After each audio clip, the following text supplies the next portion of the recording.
welcome to Two Old Bucks, the podcast that looks at life through the eyes of two guys who've been there, done that. Just like bad breath, here we are again, back in the morning. We look around, reflect on what we like about life, what we don't like, and things that just make us ask, what's that all about? I'm Dave, the older buck. I'm Dale, the younger buck. You always rub it in. So anyway, Dale, let me look at what we're going to talk about today. I see you're going to talk about ants, the six-legged version, that is, not the two-legged version. And then I'm going to read a short story by Gibran, and you're going to talk about mouthpieces.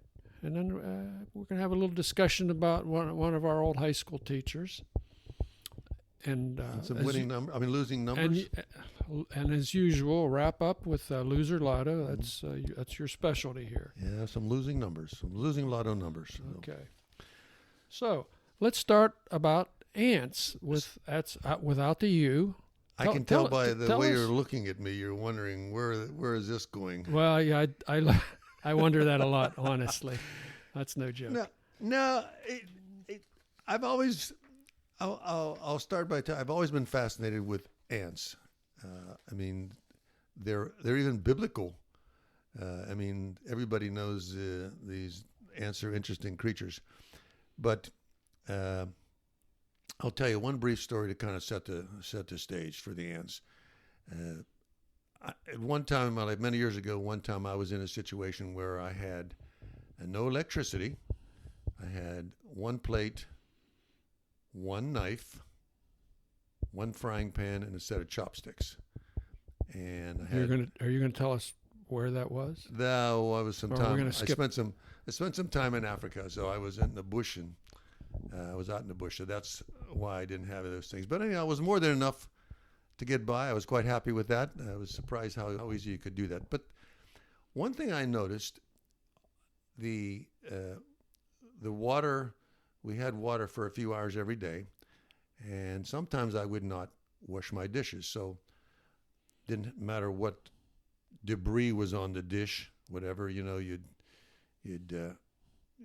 would put it on a sink.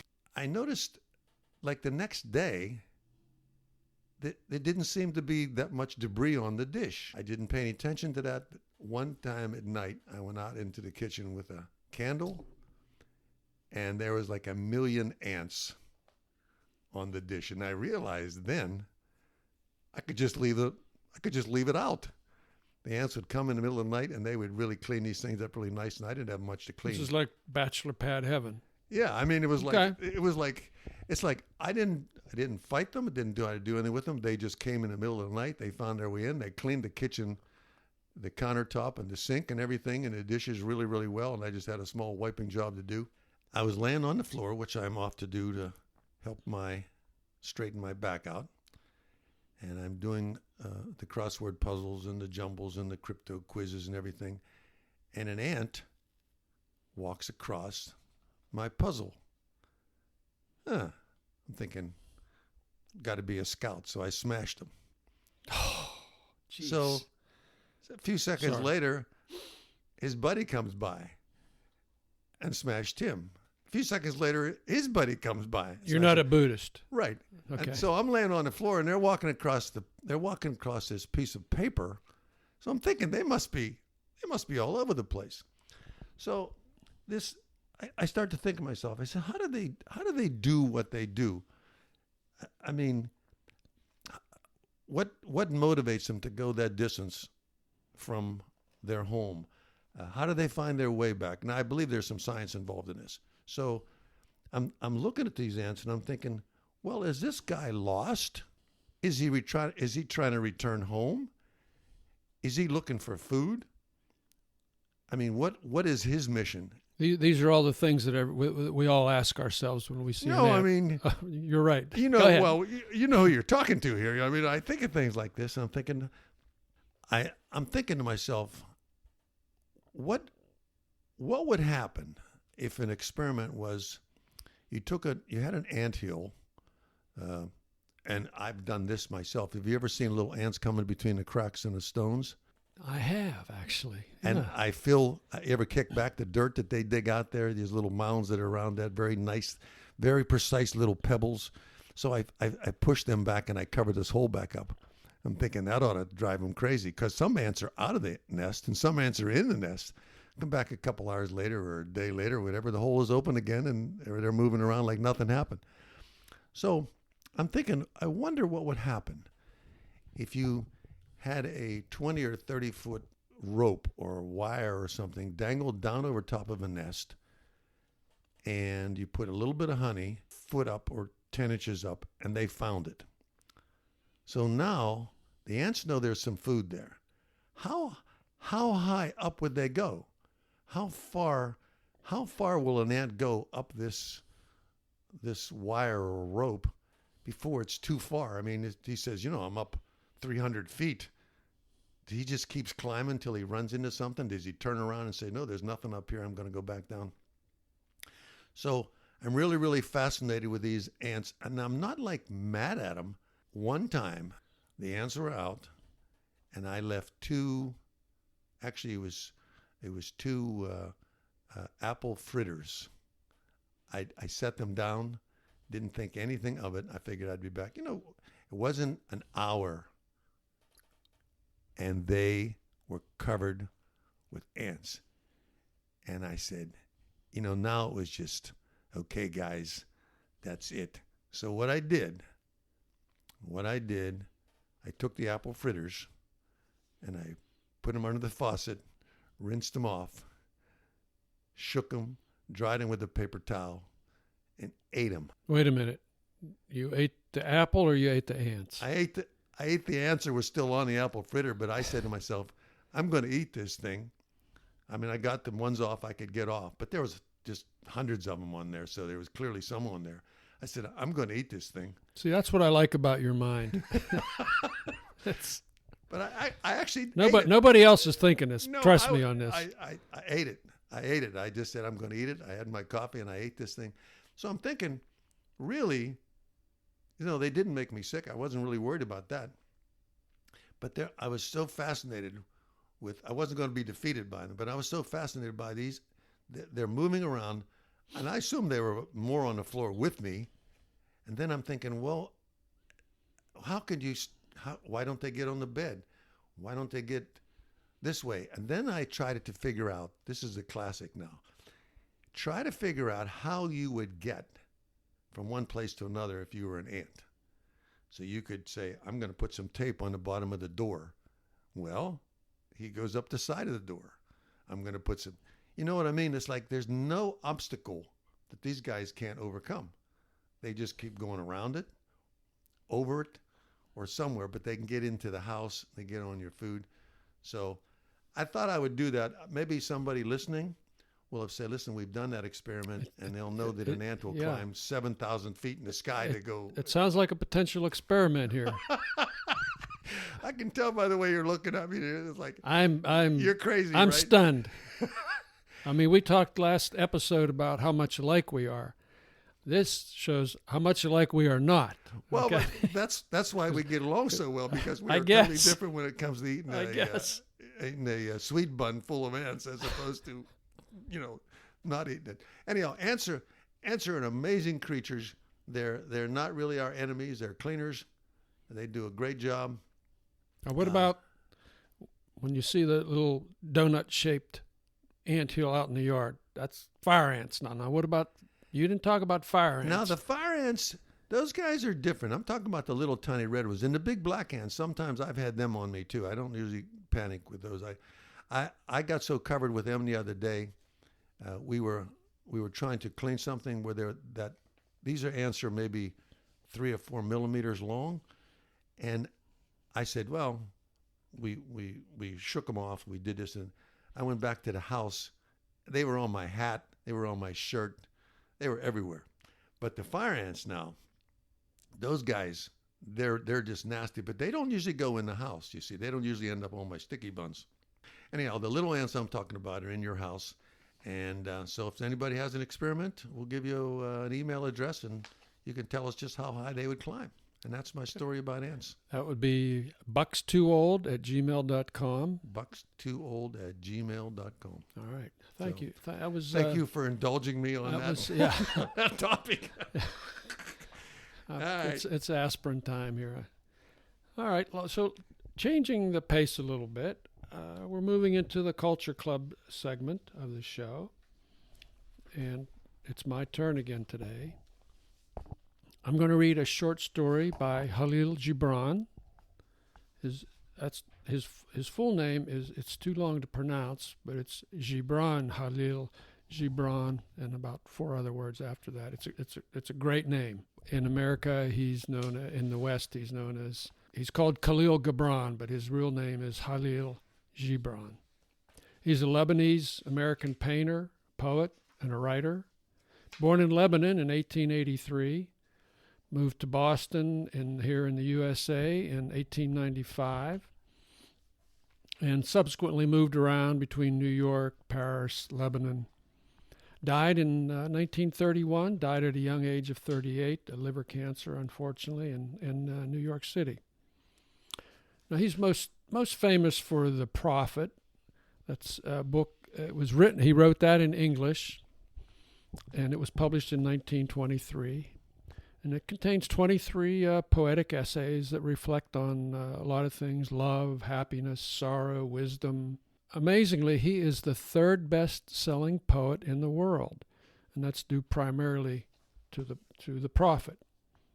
Now, this particular story that I'm going to read was written in Arabic, and it was translated by J. Greg Dean. Now, there are several translations of his works out there.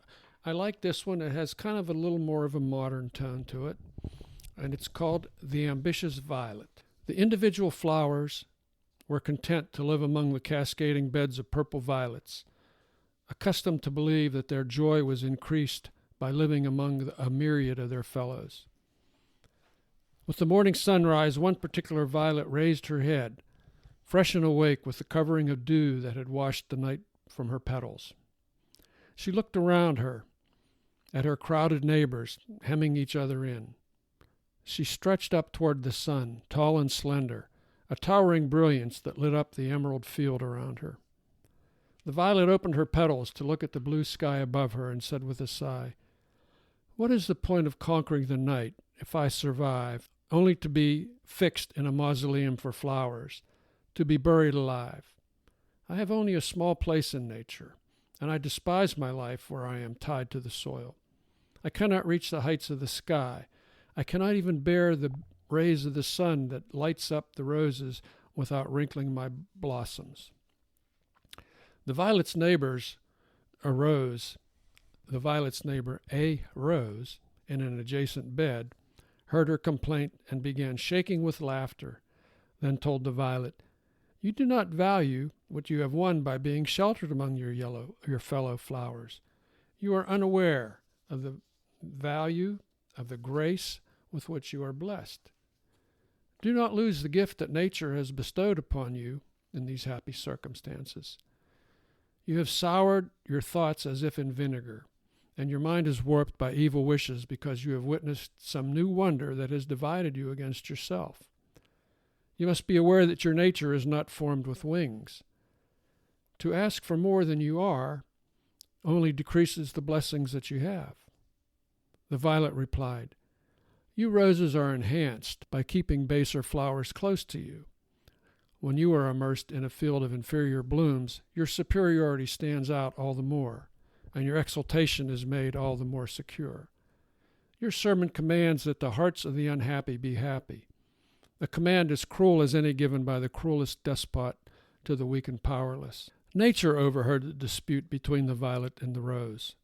Shaken by the unexpected discord in her household, she raised her voice, demanding of the violet, "What has happened to you, my daughter? I have always known you to be a pleasant bud, content with your humble conditions, but now it seems that you've been poisoned with ambition. Envy will make you unsightly and rob you of your peace of mind if you aspire vainly toward grandeur." The violet responded, invoking nature to transform her. "O great mother, repair my heart that is being devoured by a ravenous goblin. I entreat you to suckle me with your mother's milk and heal the suffering in my soul. Grant me this boon and make me a rose for the remainder of my life, even if it is only one day." Nature said, "You do not know what you ask. The appearance of splendor is cursed with hidden scourges.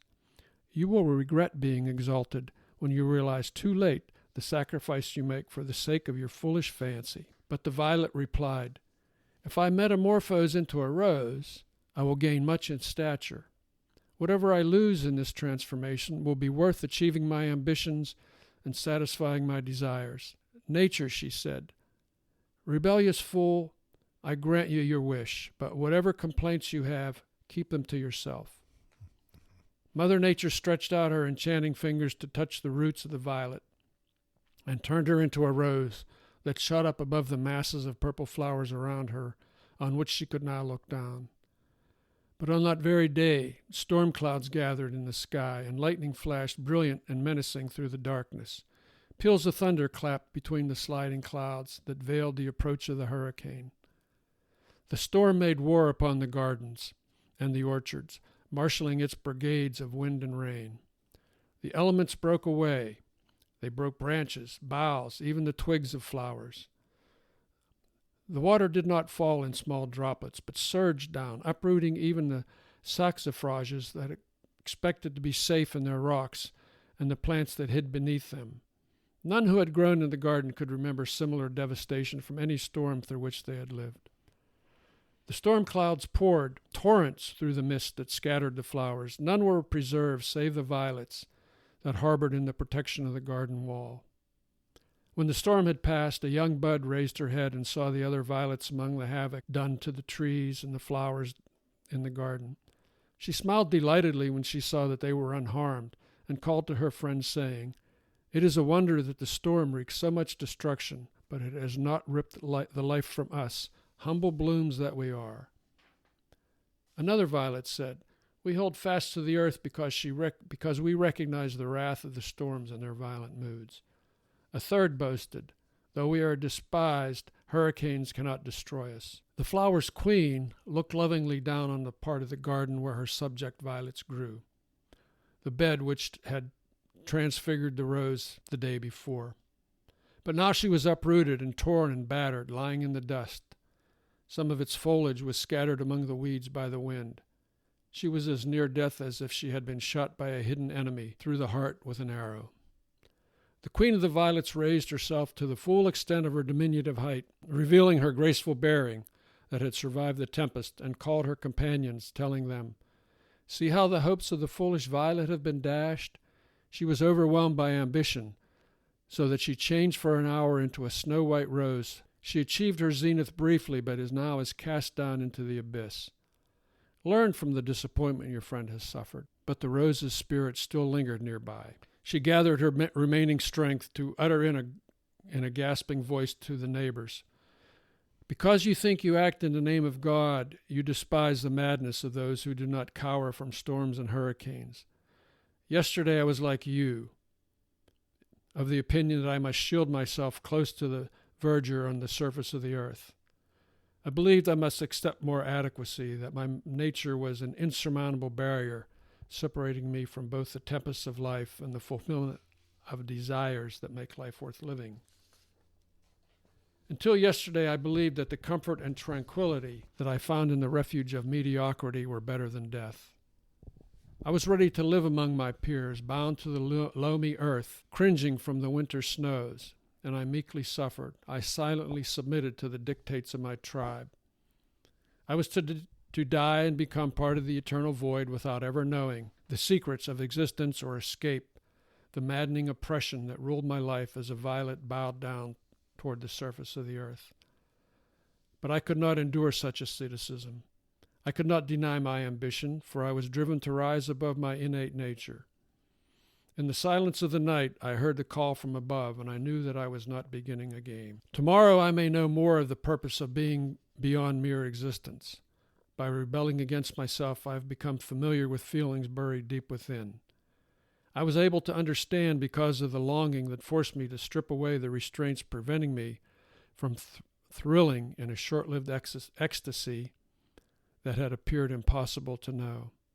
It was the will of the Creator that I inquired into my nature, that I would discover the nature hidden within me, that it had only manifested in my dreams. It was the will of the Creator that I should question my own nature and discover what, until yesterday, had only manifested in my dreams. I obeyed my true nature, not only in the new form I took, but also in obedience to my fate and my impulse to escape dullness and find rapture. The dying rose was silent for a moment before resuming in a haughty tone, marked by an unashamed sense of her superiority. I have lived for an hour as a rose. I have lived an hour as a queen. I have looked at the universe through the eyes of a rose.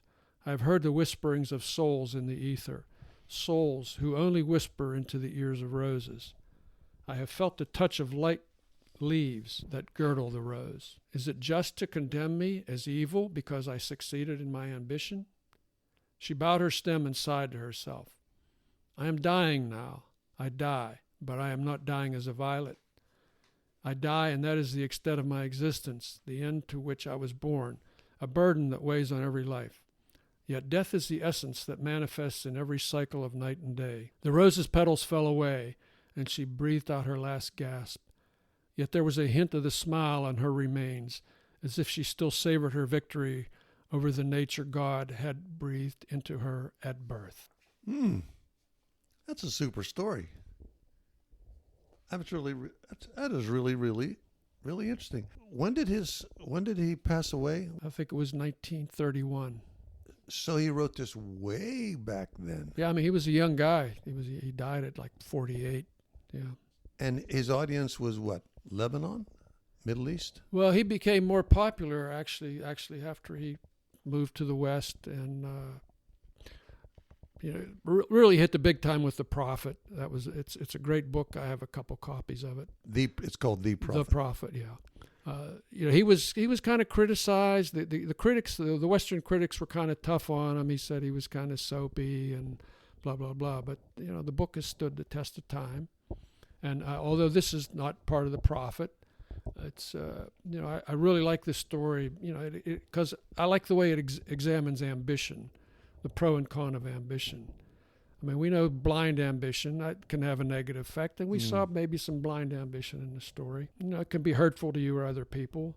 But on the other hand, if you have no ambition, that makes you overly cautious. I think it makes you fear of exploring life, seeing what's life all about. I mean, you could never make a 2 Old Bucks podcast if you had no ambition. It's true. Well, clearly there's an analogy here.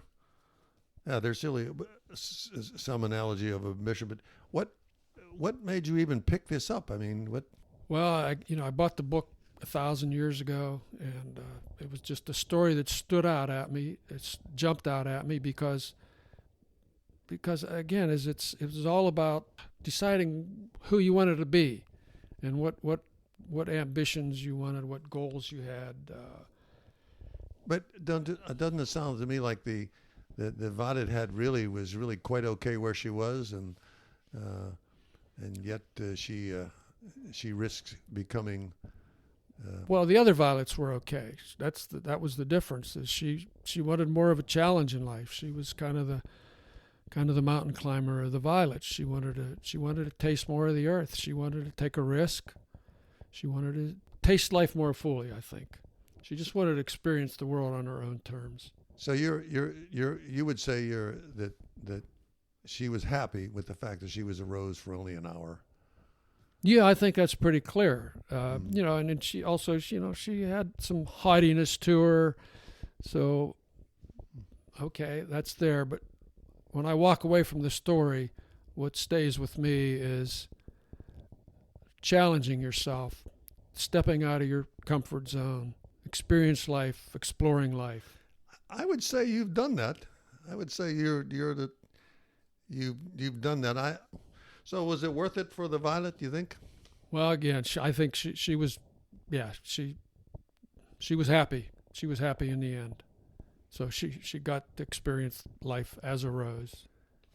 Well, I kind of thought it seemed a little risky, but looking at it, I guess she was. She says, I was happy. I was I was there for a while.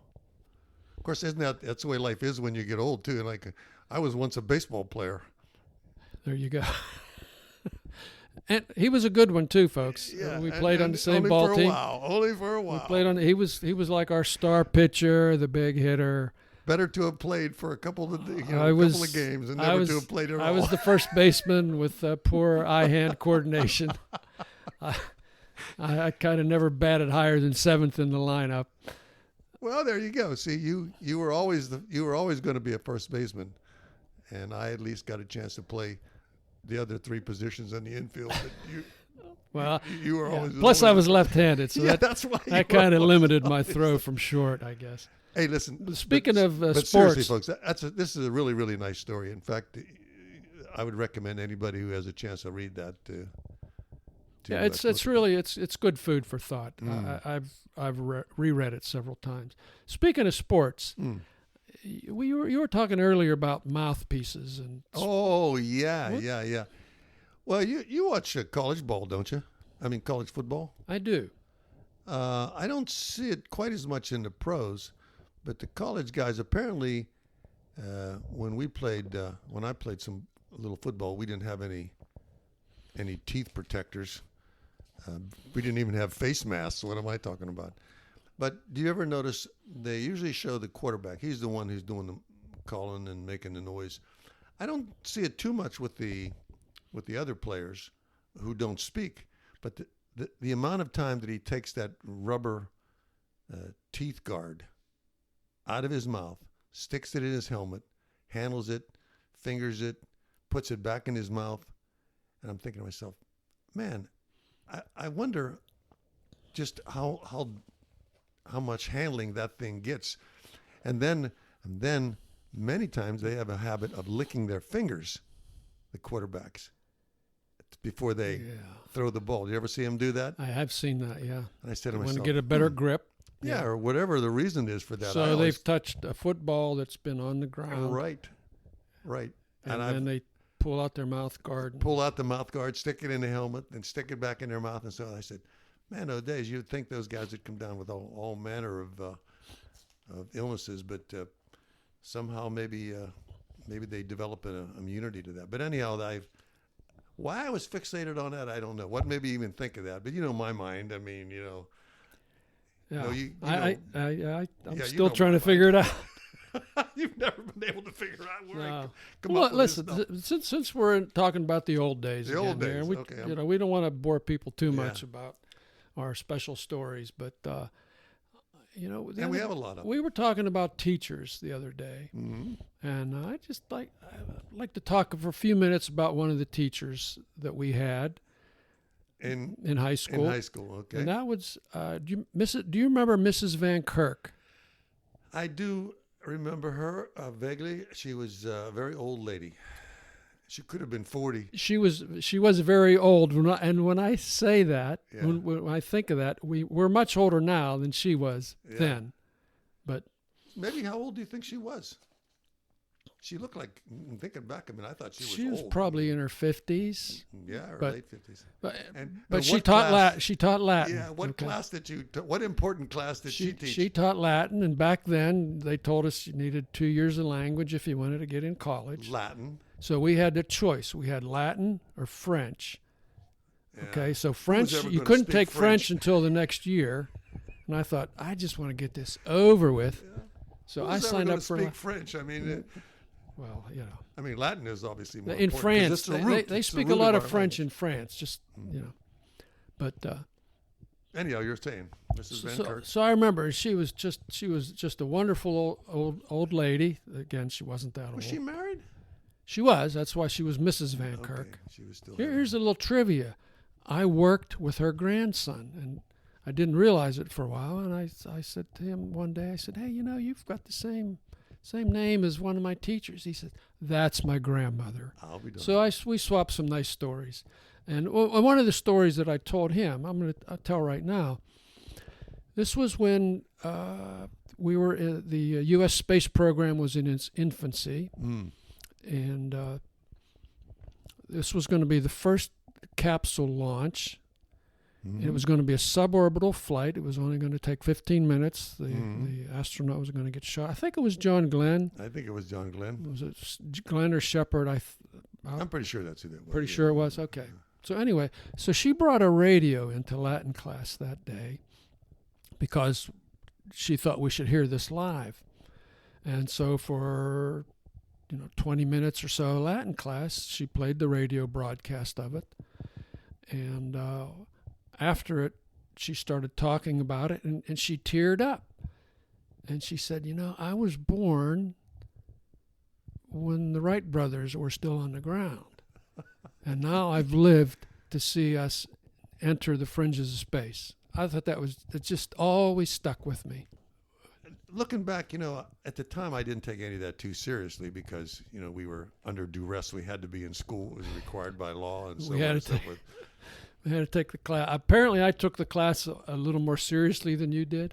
Well, you did graduate with better grades than me, so that probably stands to reason.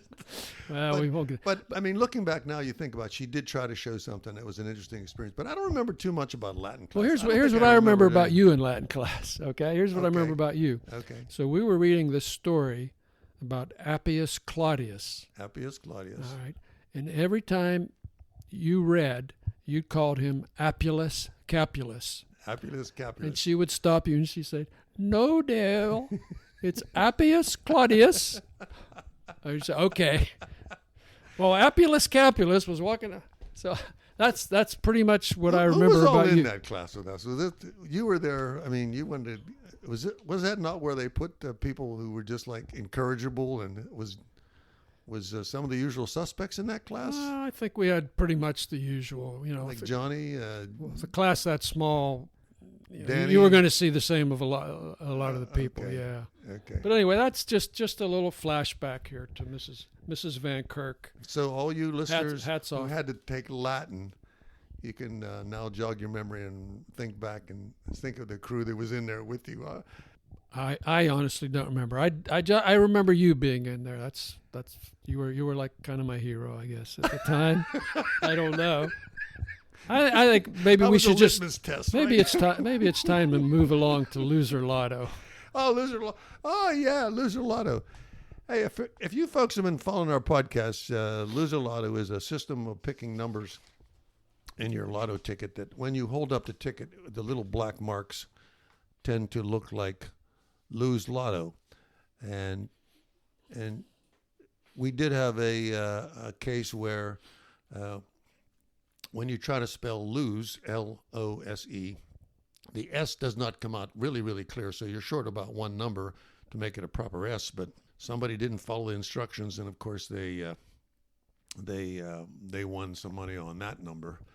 But generally you lose. You hold the ticket up, it says Lose Lotto. So today I'm going to give you some suggestions that the L is always quite clear no matter where you start that number. It's 4 numbers down and 2 numbers to the right. You can also do it backwards, and like a mirror image. So you can do a mirror image. You can do a mirror image. That's even more risky of losing. Okay, but you haven't slipped into the parallel universe or anything. Yeah, and the O is always like 1 and then 2, 2 and 2, and then 1 again. It'll be obviously if you trace that number out, it'll be a 0. So Lotto is quite easy to designate, quite easy to see. And today I started with some numbers like with 29 and went down to make my L. Then I started with 2 to make my O. But the S is always a little bit obscure. You need one more number to make it a proper looking S. And I started with 27, then 19, 25, 33, and then 41, and then 47. So if I had one more number, it'd be a proper S. People sometimes make a mistake there. But okay, so you've given us like 8 or 9 numbers there. So like the last 6 are the ones that count. Right. So they're going to have to play back. If they weren't writing this down, they've got to play back that part. And the which E, is reasonable. I discovered what was the E to me is really just if you start with, say, the 9 and 10, it'd be 9, 10, 16, 17, and 20 and 21. Now, you know those numbers, no way, no, ever way that is ever win. going to win. But, if they do, now, we've been talking about, apologizing if they do, but right. Right. we I'm working really on that Swiss bank account. We really do feel bad about that. And if you win and you're still feeling guilty about your winnings and have no idea what we're going to give you an email address that you can tell us about. And in the future, we have got some very, very nice programs that you can donate to. If you're interested in, we'll give you those names in another podcast in the future. So Lose Lotto is a simple way to pick the numbers. I'm looking at my card now. I just no way these numbers are going to come up, and I'm going to not feel guilty about losing. Then your work is done. My work is done for today. Your work is completed. All right. Speaking of work being done, I think that's the show for today. Email address? Yes, our email address is buckstwoold@gmail.com. BUCKSTWOOLD. That's all one word. And Gmail. And they can write about thoughts on any subject, what they'd like us to talk about. Maybe they have some subjects they want to throw what they our like, way. what they don't like. Whether they don't like their mother-in-law. Anything. We have opinions on everything. We have pretty opinions much, on almost everything. Yeah. So next episode, we have no idea what we're going to talk about yet. That's still in the exciting part. That's what makes it exciting. I feel like a bit of a Violet who wants to get a little bit ahead of the game here. And we're going to stretch our ambition. Somebody paid attention. I like that. That's right. That's a great story. I recommend. What's that again, Dave? What was the name of the author of that? That was Khalil Gibran. Gibran. Gibran. I suggest you read that. So, and with that, until then, I'm Dave. I'm Del. And we are the two old Bucks. Bucks.